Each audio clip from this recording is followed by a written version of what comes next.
We drove alongside a truck with a man and woman leaning out. The woman's face was streaked with tears. "Paulina!" the man yelled. "Do you have our daughter Paulina?" I shook my head as we passed. Why are we at the countryside depot and not Connor Station?" asked an old woman. "It's probably easier to organize us with our families.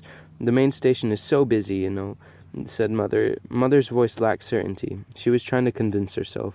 I looked around. The station was tucked in a deserted area, surrounded by dark woods. I pictured a rug being lifted and a huge Soviet broom sweeping us under it. Chapter 7.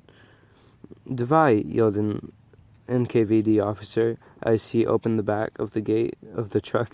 The train yard swarmed with vehicles, officers and people with luggage. The noise grew with each passing moment. Mother leaned down and put her hands on our shoulders. "Stay close to me. Hold to my coat if you need to. We must not be separated." Jonas grabbed him onto my mother's coat. "Davai," yelled the officer, yanking one of the men off the truck and pushing him into the ground. Mother and the man from the bank began to help the rest. I held the infant while they brought Ona down. The bald man twisted in pain as he was carried off the truck.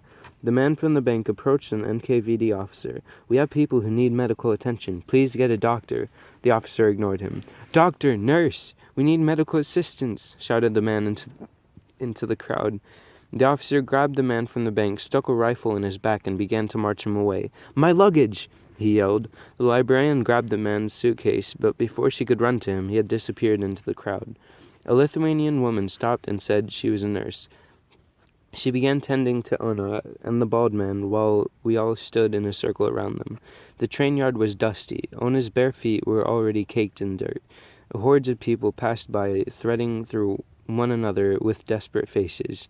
I saw a girl from school pass by with her mother, and